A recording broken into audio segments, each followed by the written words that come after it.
आपने सुना मौलाना शहाबुद्दीन बरेलवी को, आपने सुना जो इब्राहिम हुसैन कह रहे हैं। जी, कोई भी व्यक्ति हो जो समाज में नफरत, अमन चैन के खिलाफ, भाईचारे के खिलाफ, ना किसी बात, ना किसी विचार, ना किसी व्यवहार, किसी को बढ़ावा नहीं दिया जा सकता पांडे साहब। लेकिन उत्तर प्रदेश में जो बीजेपी की सरकार है, जिसके लॉ एंड ऑर्डर के बारे में इतनी बड़ी बड़ी बातें हम इस समय मीडिया में सुन रहे हैं, तो उस पे कुछ बोलने का कि ये है योगी जी की सरकार है, परिंदा पर नहीं मार सकता है, ये वो, इस तरीके की घटनाएं चाहे फतेहपुर का मामला हो, चाहे कहीं पे हो, जब से उत्तर प्रदेश में भारतीय जनता पार्टी 33 सीटों पे समिति है, उसके बाद से उत्तर प्रदेश में चुनाव में नहीं जा रहे हैं अखिलेश कटियार जी। यूपी में चुनाव नहीं है, कानून व्यवस्था मेंटेन कैसे होती है? बरेली, संभल, कहां आज क्या हो गया? शांत रहा सब कुछ, आपको तस्वीरें अच्छी लगी, कुछ बुरा तो नहीं लगा आज के दिन आपको? मुझे सब अच्छा लगा पांडे साहब, और मुझे ये भी अच्छा लगता कि जब ये जो पर्चे लीक हो जाते हैं ना, उतनी मुस्तैदी वहां पे होती है तो उत्तर प्रदेश की जनता पेपर लीक पर पहुंच जाएंगे। अच्छा लगता नहीं, अब आप पेपर लीक पर पहुंच जाएंगे। बहुत अच्छा लगता कि राजू पाल की सरेआम हत्या नहीं हुई होती। अगर आपको विषय ही इधर उधर लेकर जाना है तो चलिए, मैं लेकर जाता हूँ। बहुत अच्छा होता कि अतीक मुख्तार का आप लोग समर्थन करते नहीं दिखते। बहुत अच्छा होता कि मौलाना तौकीर का खुलकर आप लोग विरोध करते दिखाई देते। तो बहुत तो अच्छा, बहुत सारी चीजों में हो सकता है। मैं आपसे पूछ रहा हूँ, बरेली संभल में आज सब ठीक लगा, कुछ बुरा तो नहीं लगा आपको? पुलिस ने शानदार काम किया, कितने नंबर आप पुलिस को देंगे आज के दिन? सरकार को नहीं, कोई नंबर नहीं, सरकार का अच्छा काम करने की जिम्मेदारी है। इसमें काहे का नंबर? जनता ने आपको इस काम के लिए चुना। पिछले जुमे को तो आप नंबर दे रहे थे अखिलेश कटियार कि हाय रे पुलिस ने क्या कर दिया, ये तो भाईचारे के खिलाफ हो गया, लाठी कैसे चला सकते हैं। पिछले जुमे को आप नंबर दे रहे थे, आज जुमे वाले दिन आप नंबर नहीं दे रहे। जो सरकार के कर्मचारी हो, जो एडमिनिस्ट्रेटिव बॉडीज है, उनकी जो जिम्मेदारी वो निभा रहे हैं। अरे तो वही जिम्मेदारी तो पिछले जुमे के दिन निभाई गई कटियार जी। हमने सवाल पांडे साहब तब भी किया था कि 8 साल से धर्मांतरण का काम बलरामपुर पे चलता रहा, तब सरकार कहां थी? तो सरकार जब असफल होती है, हम अपोजिशन के लोग, हमारा काम है उन पे सवाल करना। ठीक, अच्छा काम करना तो सरकार की जिम्मेदारी है। अच्छा, अच्छे काम करने पर आप नंबर नहीं देंगे, पैसे लेते हैं। शिवम त्यागी पिछले जुमे के दिन ये नंबर दे रहे थे, आज जुमे के दिन कह रहे हैं नंबर क्यों दें? ये तो काम है, लाठी चलाना काम नहीं है। देखिए, अगर सरकार अच्छा काम करे तो नंबर नहीं देंगे, ये तो सरकार की जिम्मेदारी है। और अगर इस तरह के जो कुछ दंगाई हैं वो थोड़ा बहुत जो है भीड़ इकट्ठी कर ले जाए, तो ये सरकार क्या कर रही थी? ये हिपोक्रेसी की भी कोई सीमा होती है भाई, मतलब ऐसे नहीं होना चाहिए। अच्छा काम करो तो जिम्मेदारी है, बिल्कुल जिम्मेदारी है हमारी, राज्य की बिल्कुल जिम्मेदारी है। एक जमाने में आपकी भी हुआ करती थी, जब हालात हर दिन हर महीने जो है 5 दंगे होते थे, जब एक साल में 27 दंगे होते थे, जब साल में 5 साल में 827-57 दंगे होते थे, ये सब आपकी जिम्मेदारी थी भाई। जिम्मेदारी होने के बाद ये हाल था आपका, यही स्थिति थी। ओवरऑल क्राइम रेट में 25% नेशनल एवरेज से कम है उत्तर प्रदेश। जाहिर है वो प्रदेश जो 25 करोड़ का है, जहां पर जनता इतनी है और उसके बाद भी स्थिति इतनी बेहतर है, वो जाहिर है इसी वजह से क्योंकि कानून व्यवस्था बेहतर है, चीजें बेहतर है। और मैं तो कहना चाहूंगा, बिल्कुल ठीक बात है, संभल हो या कहीं पर भी हो, इसके अलावा बरेली हो या तमाम जितनी भी जगहें हैं, सब पर शांति से नमाज हुई और ऐसा ही होना भी चाहिए। नमाज का कोई भी लेना देना, ये बम बारूद और ये सब, ये हथगोले और ये पेट्रोल बम इकट्ठा करना, पत्थर इकट्ठा करना, इनसे कोई लेना देना नहीं है उसका। इबादत की जगह है, इबादत का समय है, तो इबादत करिए और शांति से रहिए। बोलिए होना चाहिए। कटियार जी कुछ अलावा जो करते हो ये तो गलत है। बोलिए सर, पसीना उत्तर प्रदेश में पांडे साहब, पता नहीं हमारे मित्र त्यागी जी को ये जानकारी है नहीं, उत्तर प्रदेश में पुलिस का डेटा जो डेली मुठभेड़ को लेके है, वो पता है कितना है? 5 मुठभेड़ डेली की है, प्रतिदिन की 5 मुठभेड़ यूपी में। जरा त्यागी साहब उस पर भी प्रकाश डाल दीजिए। और उत्तर प्रदेश राज्य देश का सबसे ज्यादा असुरक्षित राज्य है महिलाओं के लिए। एनसीआरबी के डेटा उठा लो तो यह लगता है कि उत्तर प्रदेश में हाहाकार और जंगल राज मचा है। इसके बावजूद भी जो अच्छा काम सरकार करती है, उस मामले में सरकार के साथ। बोलिए शिवम त्यागी, रिप्लाई करिए। मैं फिर से वही कह रहा हूं, जहां तक बात मुठभेड़ की है, अगर कोई भी व्यक्ति कानून व्यवस्था में कानून से बाहर जाकर अपने आप को बड़ा बनने की कोशिश करेगा तो उसको न्यूट्रलाइज किया जाएगा, उसको कानून से बड़ा नहीं बनने दिया जाएगा। मैं फिर से वही कह रहा हूं, जिस तरह की स्थितियां हैं, जिस तरह के मामले हैं, जिस तरह की चीजें हैं, आपके जमाने और इस जमाने में यही तो फर्क है। और मैं कहां का डेटा दे रहा हूं? मैं एनसीआरबी का ही डेटा दे रहा हूं।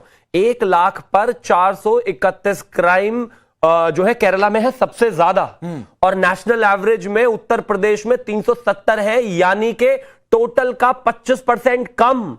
पिछले 5 साल में सभी जितने भी अपराध हैं उनमें 25% की गिरावट है। वो इसी वजह से है कि कानून व्यवस्था है। आपके समय में क्या होता था, मुझे बार बार रिपीट करने की जरूरत नहीं। नहीं, मैं आगे बढ़ता हूं। अखिलेश कटियार, मैं फिर आप एनकाउंटर ना हो ये कह रहे हैं, तो अपराधी पुलिस पर गोली चलाएगा तो पुलिस हार तो पहनाने नहीं जाएगी। और सर, थोड़ा सा आपको इतना डेटा देखने का शौक है तो मुलायम सिंह यादव जी के समय में कितने यूपी में एनकाउंटर हुए थे, जाकर उसका डेटा देख लीजिएगा। नहीं, मैं तो ये कह रहा हूं, नहीं, जाकर डेटा देख लीजिएगा। और मैं एनकाउंटर पर डिबेट नहीं कर रहा हूं। मैं तो अखिलेश कटियार, मैं एनकाउंटर पर डिबेट नहीं कर रहा हूं। डेटा खेलने का शौक है तो बताइए, वो भी खेल लूंगा और आपसे ज्यादा बेहतर खेल लूंगा। और फिर आप उस पर फंस जाएंगे, क्योंकि आपकी सरकार में पहली बार यूपी 5 तरीके के अपराधों में नंबर 1 हो गया था। खेलने का शौक है, उसमें बात कर रहे हैं। और जो चलिए, ठीक है। आजादी साहब रुक जाइए भाई। आजादी साहब, पिछले जुमे के दिन जो कुछ हुआ नहीं होना चाहिए था।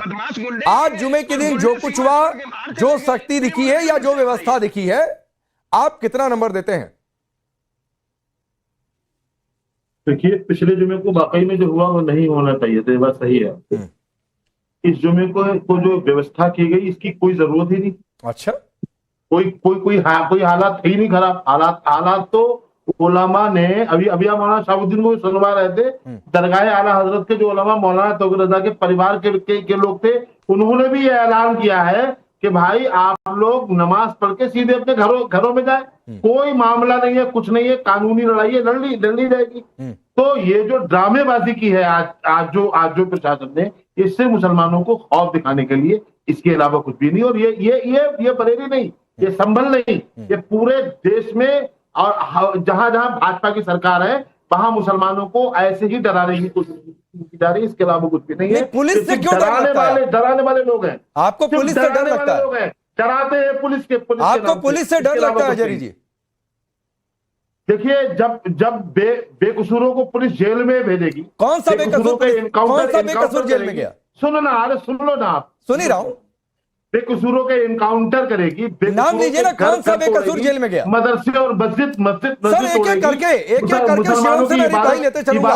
कौन सा बेकसूर जेल में गया? योगी जी खुद सुनो ना आप भाई। एक तो आप सुनते नहीं, बात मैं सुन रहा हूं सर। शुरुआती आपके जवाब में मैंने बिल्कुल बीच में नहीं आया। अब एक करके आप कह रहे हैं बेकसूर जेल में गया। कौन सा बेकसूर जेल में गया, नाम लीजिए। अरे आपको परेशानी क्यों हो रही है? हम भाजपा के खिलाफ बोल रहे हैं। अरे बोलिए सर। ये जवाब मैं भी अरे आपकी आवाज, भाजपा के प्रवक्ता मौजूद है। आजारी जी, आपकी आवाज में आवाज मिला रहा हूं। आपके बीजेपी से सवाल को और तीखा कर रहा हूं। मैं कह रहा हूं कौन सा बेकसूर जेल में गया, नाम लीजिए। शिवम से रिप्लाई लेता हूं तुरंत, एकदम भागने नहीं दूंगा इनको। पूरी बात तो सुने दें। हाँ, जो जब योगी जी खड़े होकर के खुले शब्दों में मुसलमानों को धमकी देंगे, जब एक संवैधानिक पद पर बैठा हुआ शख्स फतेहपुर और बरेली में दोनों में फर्क दिखाएगा, तो सवाल तो पैदा साहब होंगे ना। सर आचार्य जी, फतेहपुर में बीजेपी के लोगों पर भी केस हुआ, बजरंग दल के लोगों पर भी केस हुआ। अभी आपने एक लाइन कही बेकसूर जेल में डाले जा रहे हैं। कौन सा बेकसूर जेल में गया, मुझे नाम लीजिए सर। ये पुलिस फतेहपुर में नहीं, पहले बताइए बरेली इंसिडेंट में कौन सा बेकसूर जेल में गया, मुझे नाम लीजिए सर। इसके हाथ किसने नाम लीजिए सर। बरेली में ये हाथ खुले कैसे? कौन सा बेकसूर जेल में गया?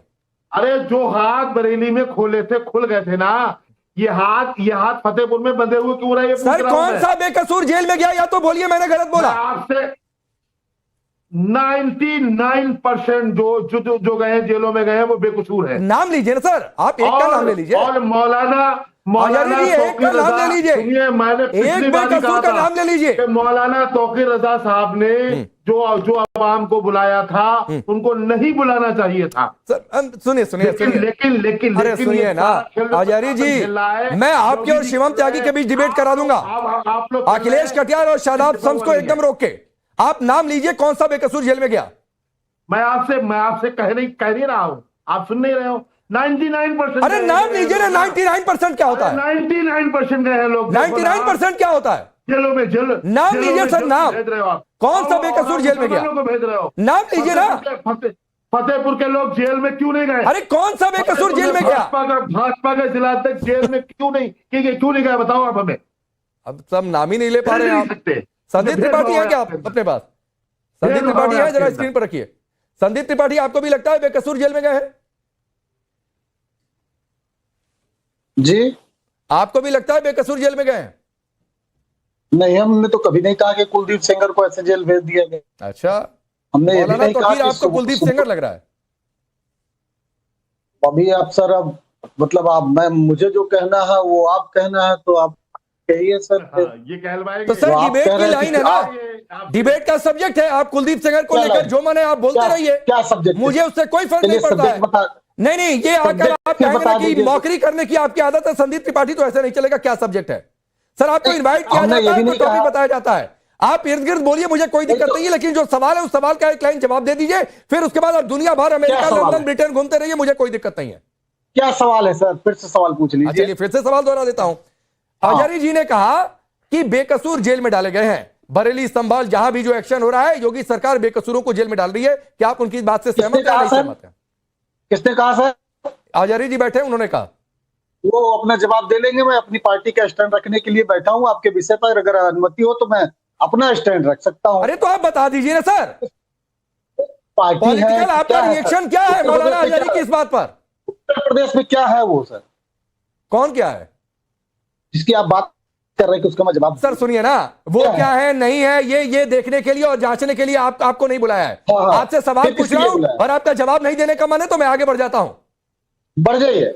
हाँ ठीक है सर, मैं बढ़ जाता हूं, बढ़ जाइए। एकदम बढ़ जाता हूं। आप अगर बढ़ ना पाए तो धक्का लगा दूं। नहीं सर, धक्का आप अपने मुंह को लगाते रहिए और शांत रहिए। फिर चलिए ठीक है।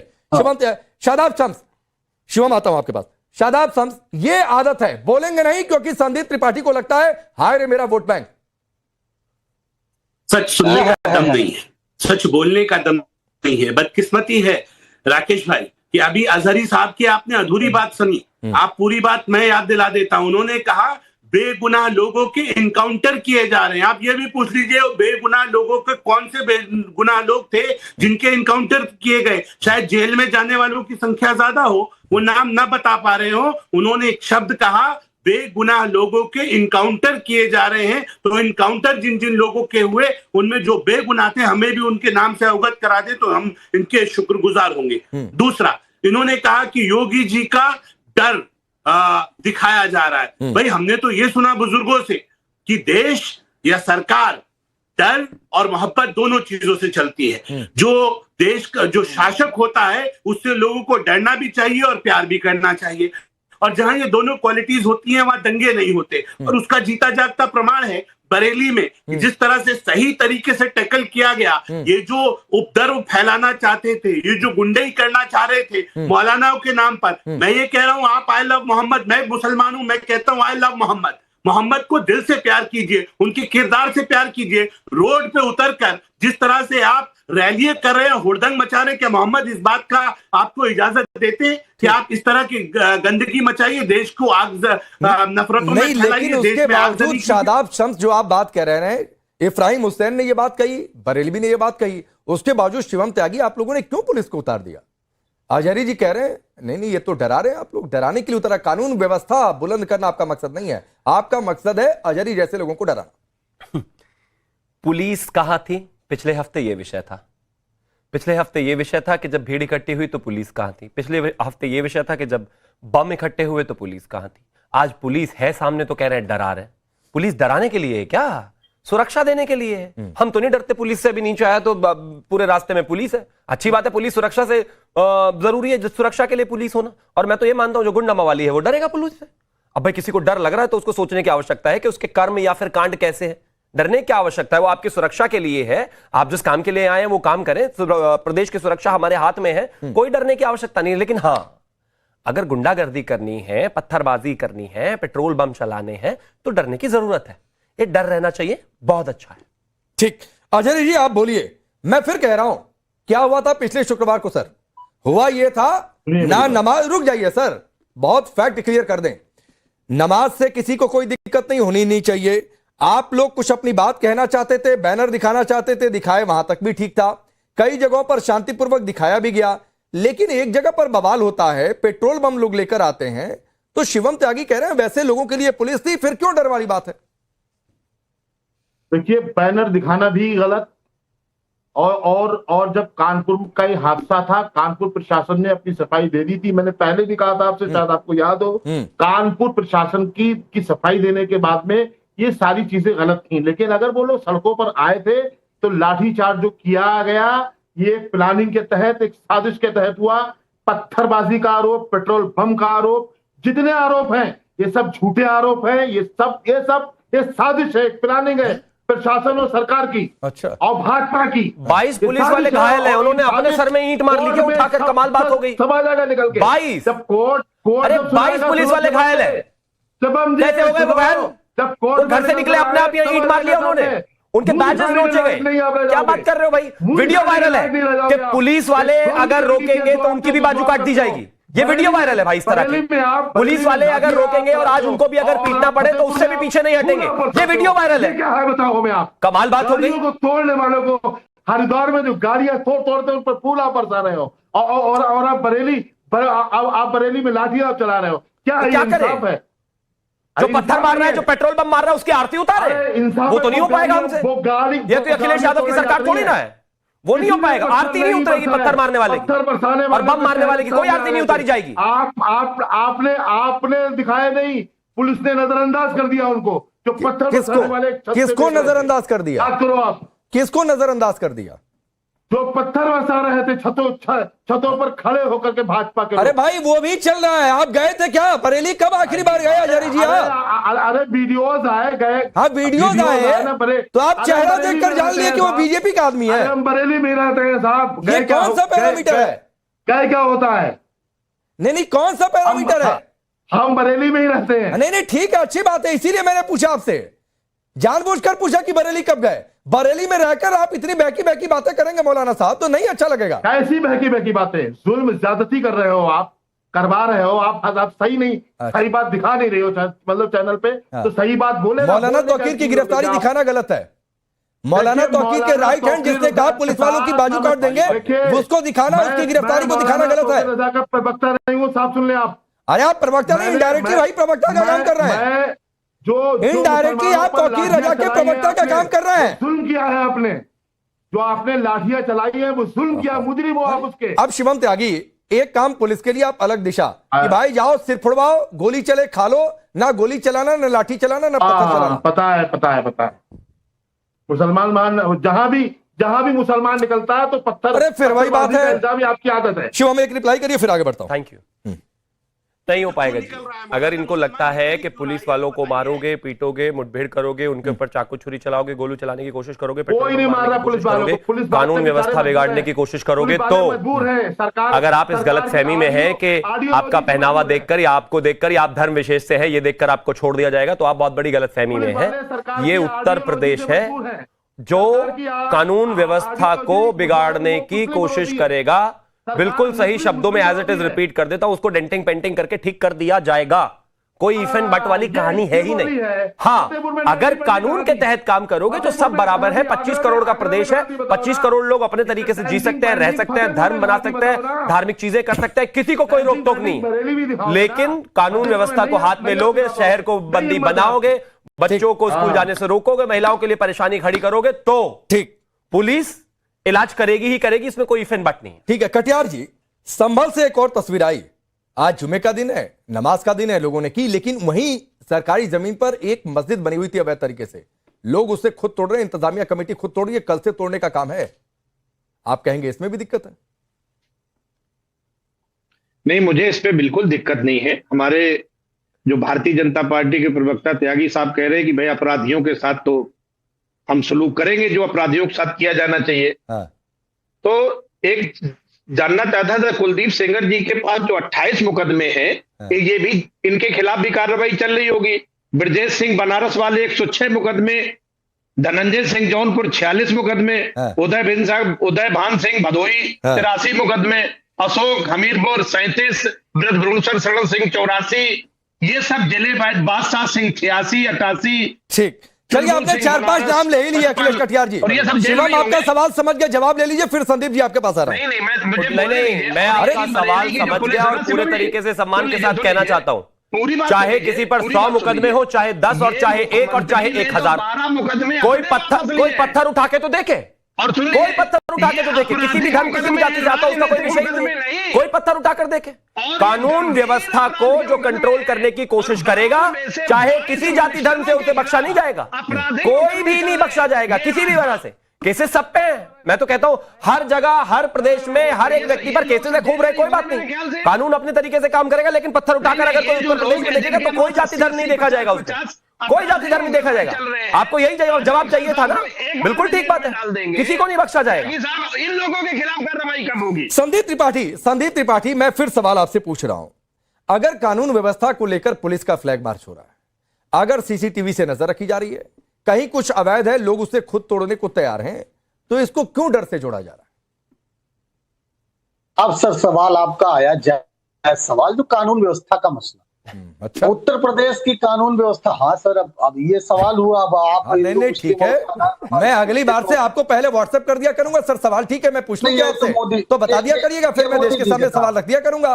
फिलहाल आप जवाब नहीं सर, ये काम तो मोदी जी करते हैं। ये पढ़ते समय भी नकल करते थे क्या? नकल की आदत अभी भी गई नहीं कि पहले क्वेश्चन पेपर घर पहुंचा? नहीं, नकल आपने ठीक कहा। चलिए मैं इसमें एक और ऐड कर देता हूं नकल से। जो लोग पिछले शुक्रवार को एक्शन के बाद एक संदेश था संदीप त्रिपाठी कि मौलाना तौकीर की नकल कोई ना करे, और अगर तौकीर की नकल करेगा तो तौकीर का अंजाम होगा, और उसका देखिए आज सब शांति रही। बोलिए।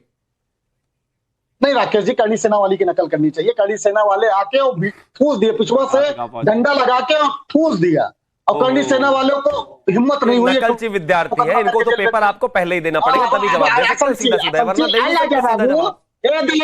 सीधा जवाब दे नहीं सकते, ये नकलची बच्चा है, ये नकलची बच्चा है, इसको पहले आपको एग्जाम देना पड़ेगा भाई, क्वेश्चन पेपर पहले पहुंचा दिया करो इनके पास, सीधा जवाब है ही नहीं। ये ऐसे भाग रहे हैं तौकीर रजा से जैसे तौकीर रजा इनका वोटर हो, आप समझ रहे हैं? अरे तौकीर रजा का नाम लेने से डर क्यों लग रहा है भैया? नहीं क्यों डर लग रहा है? अरे क्यों डर लग रहा है? उनकी औलाद हो। नहीं ये क्या तरीका? कौन किसकी है, रहने दो भैया। संदीप त्रिपाठी चले गए तो पता नहीं कहां तक आपकी औलादें खोदनी पड़ जाएगी। छोड़ो इन बातों को, आपकी वोट बैंक की पॉलिटिक्स आपको नहीं अलाउ कर रही है, तो मत बोलिए भाई। आप बोलिए, कौन औलाद है, कुछ नहीं रखा इसमें। लेकिन ये क्या तरीका कि कौन किसकी औलाद है, ये देखने के लिए आपकी पार्टी आपको संदेश सवाल नहीं, जवाब नहीं, ये आपकी पार्टी का एजेंडा है क्या? नहीं सर प्लीज, राकेश जी नहीं, शादाब, मैं आपको 15 सेकंड देता हूं। मौलाना तौकीर की नकल करने वाले बख्शे नहीं जाएंगे, यह संदेश था और उस संदेश का असर दिखा है, लेकिन फिर भी कुछ लोगों को डर लग रहा है। जी ने बिल्कुल स्पष्ट बात कही, उन्होंने कहा हम किसी कीमत पर भी हिंदुस्तान को दारुल इस्लाम बनाने वाले लोगों के खिलाफ हम सख्त कार्रवाई करेंगे, बिल्कुल नहीं बनने देंगे। देश संविधान से चलेगा, और मुझे लगता है अगर एक देश का प्रदेश का मुख्यमंत्री एक शासक इस तरह की बात कह रहा है तो उसमें किसी के खिलाफ नहीं है। आप देश को कॉन्स्टिट्यूशन से चलाइए, आप रोड पे उतर के अगर तांडव करेंगे तो पुलिस अपना काम करेगी। और मैं ये कह रहा हूं, आखिर ऐसी कौन सी मजबूरियां आ रही हैं कि मुसलमानों को रोड पे उतर के जो ये हंगामा करने की जरूरत पड़ी? आप नमाज पढ़िए, अपनी इबादत कीजिए, घरों में रहिए, तमीज के दायरे में नहीं, और ये कई मौलानाओं ने ये अपील की है कि आप जाइए, नमाज पढ़िए, नारेबाजी शोर मत करिए। For more of such videos, do like, share and subscribe to ET Now Swadesh.